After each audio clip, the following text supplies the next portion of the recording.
Well, a painful milestone today. It's now been 5 years since New Canaan mom Jennifer Farber Dulos was last seen. But on this May 24th, for the first time, there is a conviction in her disappearance. News 12 Connecticut's Marissa Alter joins us now with a look back. Marissa? Kurt, this is also the first time the day falls on the Friday before Memorial Day weekend, just as it did when Jennifer Farber Dulos was last seen. I sat down with her close friend to reflect on the 5-year mark.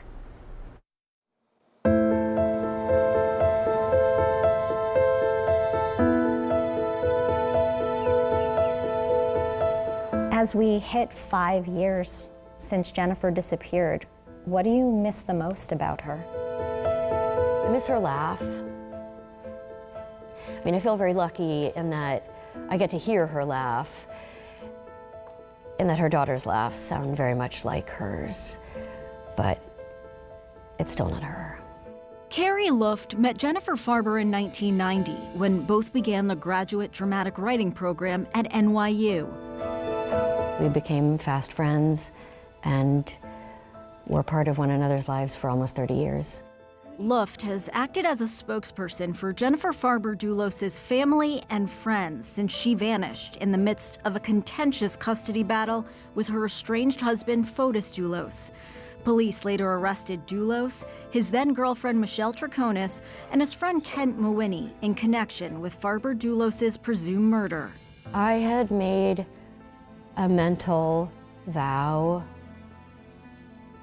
very early in this process, probably around the time of the first arrests, that when this went to trial, I would go every single day.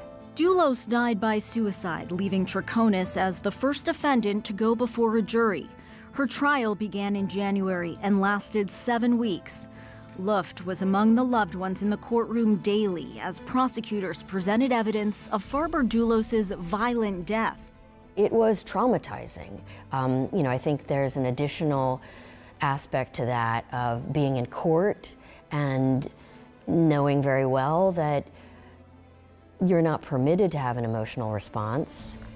And, I'll be processing the rest of my life. Farber Dulos' 5 kids were at the trial twice, first to support their grandmother, Gloria Farber, when she testified, then for closing arguments. They were ages 8 through 13 when their mother vanished. They wanted to hear it, and they wanted to hear what the defense had to say. And being the people most affected by the disappearance of Jennifer, I think it was important for them to be present. The jury convicted Troconis of all 6 felony charges, including conspiracy to commit murder. It was stunning in the literal sense of that word. I felt like I couldn't move, just hanging, sort of hanging in space, waiting for the next word. It was really a kind of transporting, unreal experience. I think the verdict has brought a real sense of validation. To have what we knew borne out was very important. What it doesn't provide is closure. Farber Dulos' body has never been found. Who do you think knows where she is? I believe that the defendant has more information than she has shared. Farber Dulos was last seen May 24th, 2019, dropping her kids off at school. I think for me, there will always just be a giant hole. And I think that is something that you learn to live with. And of course, Jennifer is still very much around all of us all the time. The memories and experiences and the spirit of a person don't go away. Farber Dulos also lives on vividly through her children, now 13 through 18. I think Jennifer really poured herself into her kids. They are so strong and just bolstering of one another. So I know that Jennifer would be so incredibly proud of them.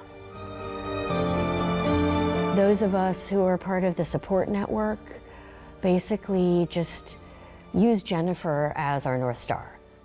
What would she want? What would she do?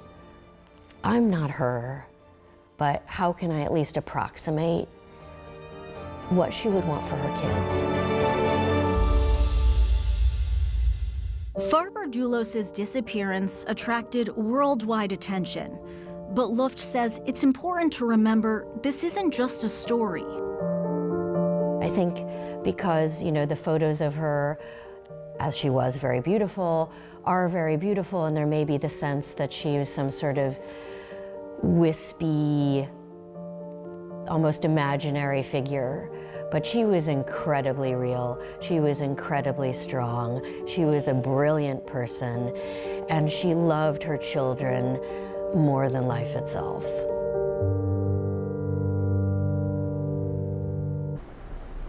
The next step in the Jennifer Farber Dulos case comes in 1 week when Michelle Troconis will be sentenced. Troconis faces a maximum of 50 years in prison. Her attorneys plan to appeal her conviction as she and her family continue to maintain her innocence. Meanwhile, her co-defendant, Kent Mawhinney, is free on bond while awaiting a trial date. Marissa Alter, News 12, Connecticut.